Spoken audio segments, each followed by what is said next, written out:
안녕하세요. 저는 60대 남자입니다. 제가 세상에서 가장 사랑하는 아내와 가난하고 풍족하지 않은 환경에서도 바르게 커준 아들과 딸이 하나씩 있어요.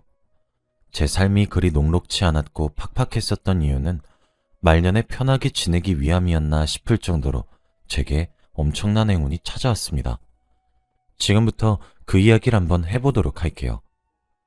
저는 부모가 없는 천의 고아였습니다. 아니, 더 사실적으로 이야기를 하자면 부모가 버린 아이였어요. 제 어머니와 아버지께 결혼 전 제가 갑작스레 찾아왔고 이후 급하게 결혼을 하셨죠. 처음엔 다른 사람들의 집도 저희 집과 다를 바 없다고 생각했습니다. 짧은 기간 동안 어머니와 아버지는 전력을 다해 싸우셨고 이혼을 하셨어요. 이혼 사유는 고상한 말로 표현하자면 성격 차이였죠. 사실 어머니와 아버지는 처음부터 끝까지 다른 점들 뿐이었거든요. 저는 그래서 어렸을 때부터 울 수가 없었어요. 울면 안 되는 아이로 자라야 했죠. 제가 기억했던 어머니와 아버지는 아이의 우는 소리를 정말 싫어하셨던 것 같습니다. 어머니와 아버지가 언성을 높이시던 어느 날, 아버지의 손이 어머니를 향해 올라갔고 어머니도 목에 핏줄이 터져라 소리를 바락바락 지르고 계셨거든요. 모든 상황이 어렸던 저에게 너무 가혹할 만큼 큰 두려움을 주었죠. 으앙 하며 눈물을 흘렸습니다. 저는 제가 울면 어머니나 아버지가 항상 달래주셨기 때문에 저를 달래기 위해서라도 화해를 하시거나 싸움을 멈추시길 바라는 마음 하나로 말이죠. 그런데 제 눈물은 어머니와 아버지의 싸움을 부추기고 있더라고요. 제 울음소리를 시작으로 더 크게 싸우시기 시작했습니다. 옆집에서 주민신고로 경찰을 부를 때까지 집에선 와장창 하며 그릇들이 깨졌고 물건을 집어 던지셔서 화분도 깨졌고 정말 난장판이 따로 없었죠. 어머니와 아버지는 그때 깨달으셨던 것 같습니다. 서로가 서로에게 최악의 배우자란 사실을 말이죠. 그때쯤부터 어머니와 아버지가 큰 소리를 내시며 싸우는 순간이 많이 없었기 때문에 저는 화해를 하신 줄 알았어요. 지금 생각해보면 저를 누가 키우는지 서로에게 미루고 있었던 순간이었던 것 같네요. 어쨌든 어머니와 아버지는 서로에게 제 양육을 미루셨고 저는 그렇게 어머니와 아버지에게 버림을 받게 되었습니다. 하루는 난생 처음으로 어머니와 아버지 두 분 다 제게 웃어주시면서 맛있고 비싼 돈가스도 사주고 장난감도 사주셨어요. 그렇게 어딘지도 모르는 곳에 저를 잠시 떼어놓고 10분만 기다리라 말씀하신 뒤 저를 끝끝내 데리러 오지 않으셨죠. 그게 제가 알고 있는 부모님의 마지막 모습입니다. 자지러지듯 울고 있는 저는 경찰의 손에 이끌려 경찰서에서 며칠을 지내다가 가까운 고아원에 맡겨지게 되었어요. 8살도 채 되지 않은 어린아이가 받기엔 아주 커다란 상처였습니다. 마음의 문을 닫은 채 살게 될 수밖에 없었어요. 우린 원장님이라고 부르는 선생님이 계셨었는데 참 죄송할 짓 많이 했습니다.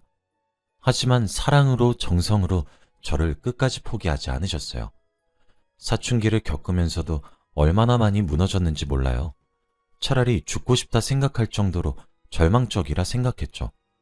부모에게도 버림을 받은 제가 다른 그 누구에게 사랑을 받을 수 있겠나 싶어서 많이 엇나갔습니다. 그러던 어느 날 제가 법적으로 미성년자가 아닌 성년이 되자마자 고아원에서 나가야 했어요.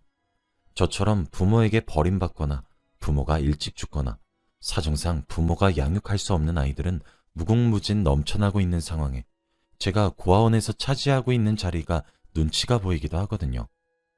고아원에서 퇴소를 하게 될 때 이불과 박스 하나를 줍니다. 그게 제 짐의 전부였죠. 당장 고아원을 나가게 되면 자유를 맛볼 것이라고 많이들 생각하시는데 사실 그렇게 나가게 되면 가장 먼저 느끼는 것은 비참함과 공허함이에요. 그리고 세상에 또 버려졌다는 생각만 들고 말이죠. 어찌되었든 고아원을 나오게 된 것은 나오게 된 것이라 돈을 벌어 생계를 유지해야 했습니다. 원장님의 추천으로 공사 현장에서 일을 할 수 있게 되었어요. 사실 나이가 너무 어리단 이유로 그쪽에서 거절했는데 딱 한 상황에 놓여있는 저를 불쌍히 여겨 열심히 하라는 조건으로 받아주셨습니다. 대신 남들의 임금보다 조금 적게 주신다고 하면서요. 공사 현장에서 일을 하게 되면서 처음으로 제가 쓸모있는 사람이 될 수도 있겠구나 하는 생각이 들더군요.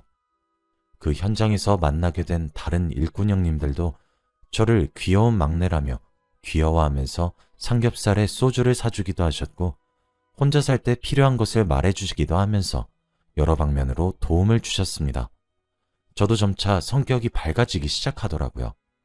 제 공허함이 참 많이 달래졌었죠. 그러던 어느 날이었어요. 그날은 무더운 여름이었고 은행에 돈을 찾으러 가는 길이었죠. 걸어가는 길에 저도 모르게 눈앞이 깜깜해진다고 느끼며 눈을 감았다가 떴는데 눈앞엔 병원의 하얀 천장이 펼쳐져 있더라고요. 깜짝 놀란 제가 벌떡 일어나서 어찌된 영문이냐고 옆에 보호자로 앉아 있었던 사람을 붙잡고 물어보니까 자신은 목격자라고 하더라고요. 그 사람의 말에 의하면 멀쩡히 은행으로 잘 걸어가고 있던 제가 갑자기 쓰러졌다고 해요. 그래서 목격자인 그 사람이 아무리 뺨을 치고 흔들어 깨워도 제가 일어나지 않았다고 합니다. 그런데 바로 그때 마침 근처에 있었던 어떤 여성분이 길에 쓰러져 있었던 저를 발견하고는 달려와서 119 구급차가 오기 전까지 이렇게 가만히 두다간 죽을 수도 있다고 말을 하면서 심폐소생술을 했다고 하더군요. 온 사력을 다해서 한 그 심폐소생술 때문에 저는 심장이 다시 뛸 수 있게 되었다고 했습니다. 그 여성분은 119가 올 때까지 심폐소생술을 이어나갔고, 저는 그렇게 여성분의 발빠른 조치로 골든타임에 목숨을 구할 수 있게 된 거죠. 정말 운이 좋았던 겁니다. 병원에서는 급성 심근경색이라고, 즉 쉽게 말을 하자면 심장마비가 왔던 것이라고 하더라고요. 의사 선생님은 그때 그 여성분이 아니었더라면 저는 지금 살아있을 수 없을 거라고 운이 정말 좋았다고 말씀하셨어요. 심장마비가 와서 심장이 멈추게 되면 그때 살 수 있는 골든타임은 고작 4분이라고 말을 하면서요. 제가 꼭 구해주신 분께 감사 인사를 하시라고 말씀하시더군요. 제가 정말 저승의 문턱을 밟았다 돌아왔던 거였습니다. 보호자이자 목격자인 사람에게 그 사람의 행방을 알 수 있냐고 물었더니 그렇지 않아도 그 여성분이 연락처를 남기고 가셨다고 하시더라고요. 구급차가 오기까지 10분이 넘는 시간 동안 심폐소생술하느라 온몸이 땀으로 범벅이 되어 있었다고 했습니다. 그러면서 자신은 갈 길이 바빠 병원까지 따라가서 확인하고 싶지만 상황이 여의치 않다며 일어나시면 연락 주시라면서 목격자인 사람에게 종이에 연락처를 휘갈겨 쓴 채로 쥐어주고 갔더라고요. 생명의 은인을 만나게 된 것이었죠. 저는 병원에서 나와 그 사람에게 연락을 했고 우린 곧 만나기로 했어요. 제가 먼저 도착했고 찻집에서 그녀가 오기만을 목이 빠져라 기다렸습니다. 안녕하세요. 제 이름은 김길수라고 합니다. 제 목숨 살려주셨다고 들었어요. 제 생명의 은인이나 마찬가지신데 꼭 한번 찾아뵙고 얼굴 마주하고 감사하다 인사를 드리고 싶어서 이렇게 만나 뵙자고 연락드렸어요. 부담스러웠다면 죄송해요. 이건 제 목숨을 살려준 사례비로 턱없이 적은 돈이겠지만 그래도 꼭 받아주셨으면 좋겠습니다. 라고 말하며 준비한 돈 봉투를 그녀에게 내밀었어요. 그녀는 아니에요. 전 이런 거 받을 수 없어요. 제가 이런 사례금 바라고 나서서 도와드린 것도 아니고요. 이렇게 큰 돈 받을 정도로 대단한 일을 한 것도 아니에요. 정 마음 불편하시면 오늘 맛있는 식사 한 끼 사주시는 걸로 대신해 주시길 바래요. 정말 괜찮아요. 라고 말하며 화들짝 놀라서 손사래를 치며 거절을 하더라고요. 그런데 그 모습이 왠지 모르게 예뻐 보였어요. 함께 시간을 보내면서 알게 된 것은 그녀는 간호사였고 마침 출근하는 길에 갑자기 쓰러진 저를 보고 본능적으로 달려와 응급처치를 한 것이었고 자신은 간호사의 소명을 다한 것이라며 식사 대접을 받는 것도 부담스럽다 하시더군요. 그렇게 헤어진 후에도 그녀와 종종 연락을 주고받았고 만나서 밥을 함께 먹었으며 시간이 나면 산책까지 하는 사이가 되었어요. 저도 그녀가 예뻐 보였던 것처럼 그녀의 눈에도 제가 괜찮았던 사람이었나 보더군요. 하지만 자격지심이라고 해야 하나요? 그녀에 비해 제가 너무 보잘것없는 사람인 것 같았습니다. 그녀는 유복한 집에서 사랑을 받고 자란 딸이었고 저는 부모에게 버림을 받은 사람이었죠. 그녀는 그 시절에도 간호사라는 번듯한 직장을 가진 사람이었지만 저는 건설 현장에서 노가다나 뛰는 막노동 일꾼이었죠. 그녀는 만날 때마다 항상 예쁘고 단정한 옷을 입었어요. 저는 마치 가난을 뽐내듯 몇 가지 안 되는 옷들을 돌려 입었고 말이죠. 함께 있으면 사소한 행동부터 저와 급이 맞지 않은 차이가 나는 사람이란 것을 알았기에 저는 제 마음을 접으려 했습니다. 그런데 하루는 그녀가 제게 그러더라고요. 길수 씨는 제가 그렇게 마음에 안 드세요? 분명 길수 씨는 제게 호감이 있는 것처럼 보이긴 하는데 왜 아무런 말이 없는 거예요? 라고 당돌하게 물어오더라고요. 바보 멍청이처럼 어버버하면서 말을 더듬으며 말했습니다. 아, 그게 아니라 저도 미영 씨가 좋은 사람이란 사실 알고 있어요. 라고 말해요. 그녀는 아이 참 그런 말이 아니잖아요. 제가 좋아요 싫어요? 라고 직설적으로 제게 물어보더라고요. 매력적인 사람이 눈앞에서 그렇게 저를 유혹을 하는데 누가 안 넘어가고 배기겠나요? 저는 당연히 좋다고 말을 했죠.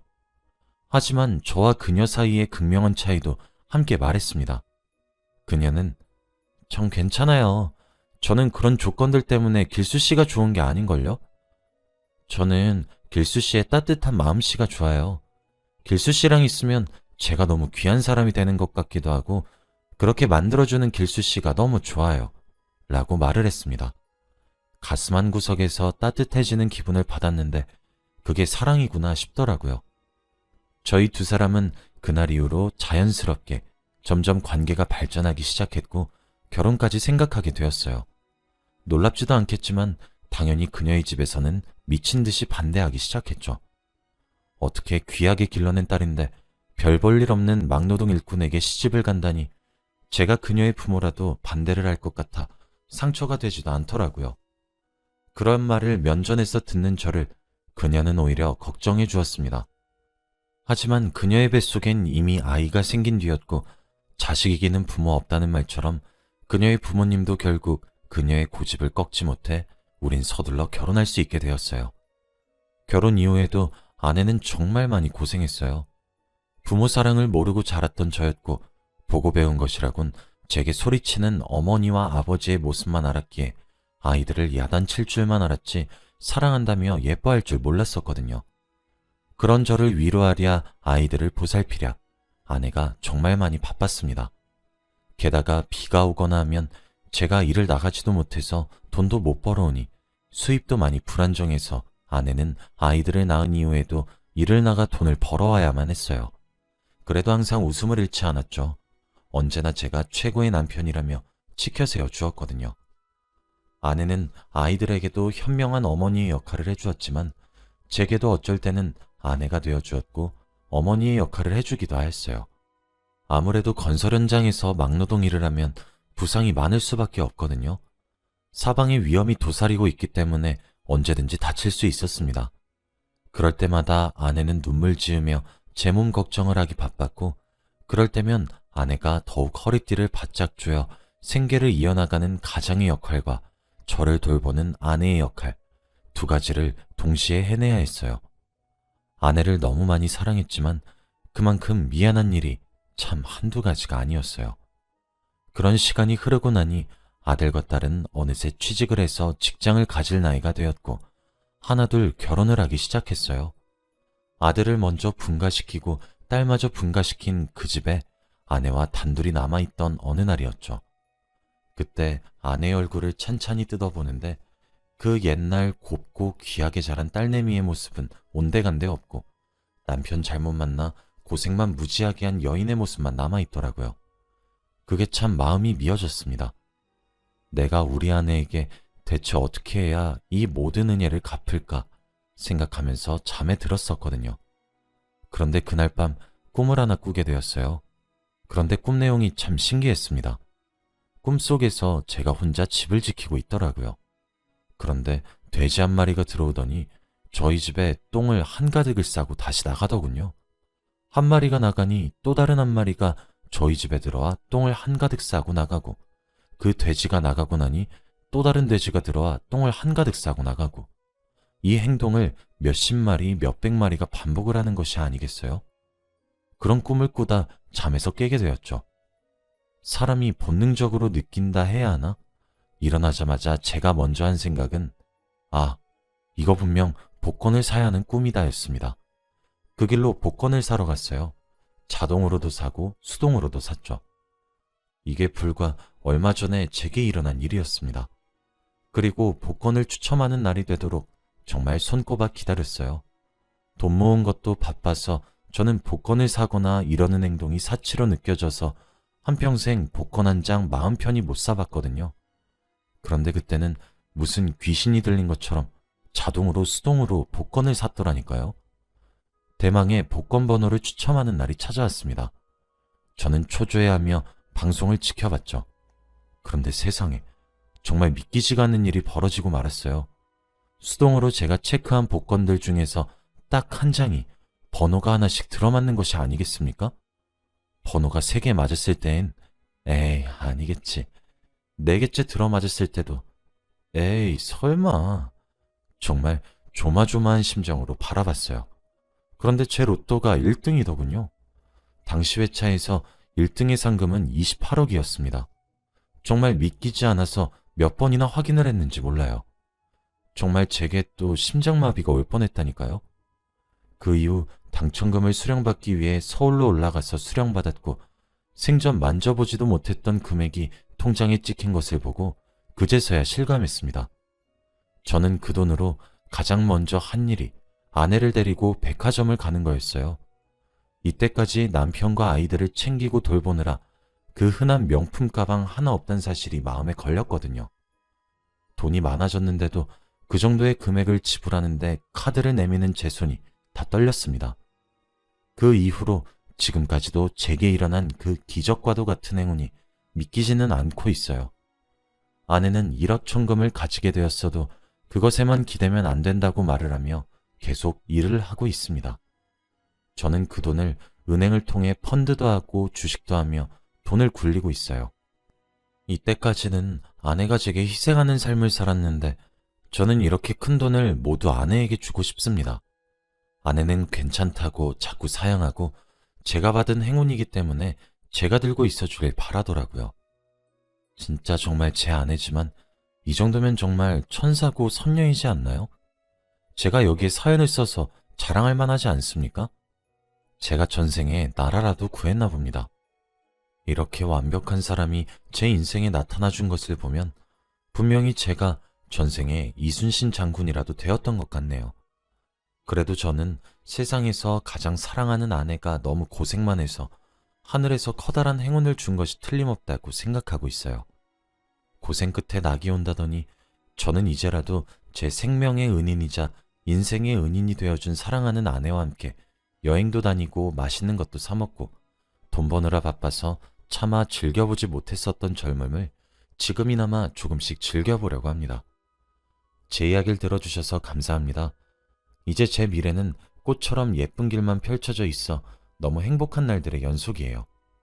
여러분들에게도 언젠가 커다란 행운이 찾아오길 바라며 이만 글을 마치겠습니다. 감사합니다.